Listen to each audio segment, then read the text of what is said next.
Good afternoon, everybody.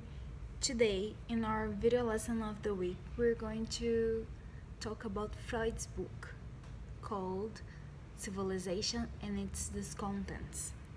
And we're going to focus on what he says about happiness and the techniques to avoid suffering. So, Civilization and Its Discontents, in general, is a text where Freud approaches culture as the cause of feelings of discontent, where it represses our desires for greater good, a well-being feeling of the civilization.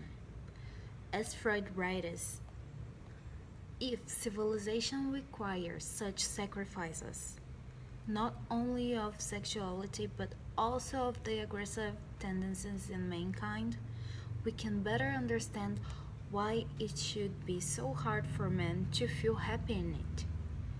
In actual fact, primitive man was better off in this respect, for he knew nothing of any restrictions on his instincts. So, what Freud is trying to tell us is that the starting point for civilization comes at the moment when primitive man decided, after deliberation, to allow fire to keep burning. So, about the mechanisms to escape suffering, Freud brings us a reflection on happiness. He affirms that being happy is impossible because there's no way for pleasure to exist without displeasure. And this displeasure for him, which is also suffering and unhappiness, comes in three ways. Three.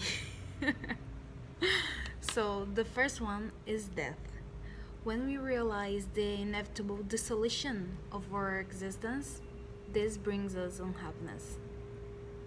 And the second one is the external world. It massacres us every day since our birth. And the third and most important one is socialization with others, which is practically unavoidable. It's suffering since the very beginning. That is the three causes of suffering for him. So starting from there, he analyzes some methods for achieving a possible type of happiness, which is ephemeral happiness, but it's more for trying to avoid suffering. That's the kind of happiness we have, because we don't have absolute happiness. We're not happy all the time.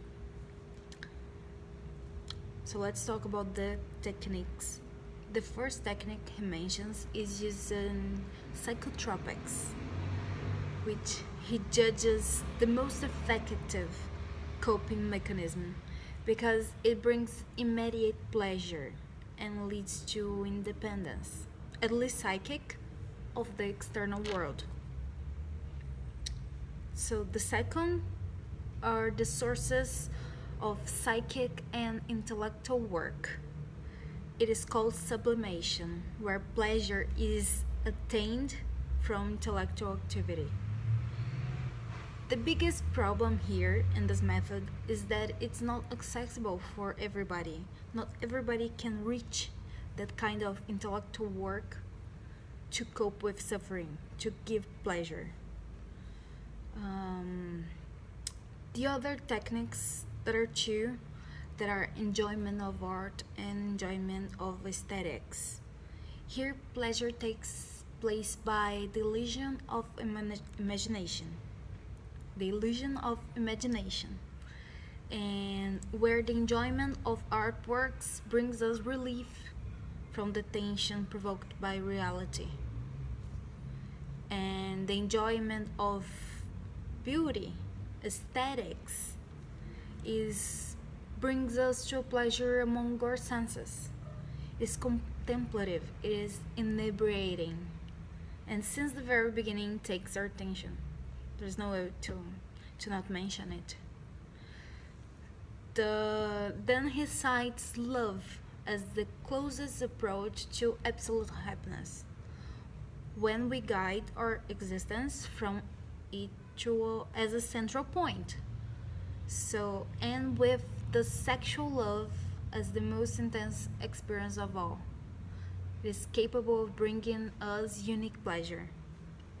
However, it is the mechanism that can lead us to the extreme unhappiness because of the abandonment that occurs by the beloved.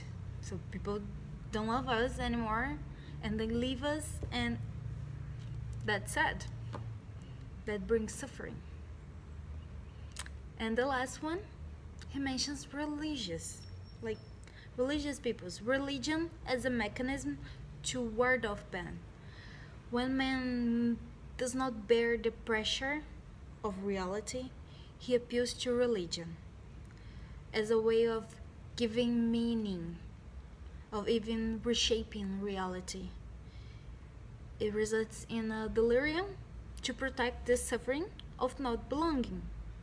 Man needs to know where they came from. It hurts not to know. It brings suffering. And so to conclude, Freud argues that civilization is intrinsically harmful to human happiness. The process of civilizing the human being involves suppressing many of the sexual impulses that lead us to pleasure. So we're suppressed. And those techniques mentioned, they try to cope with life in society. That's what the book's all about. And this is it for today, guys. See you next week. Bye bye.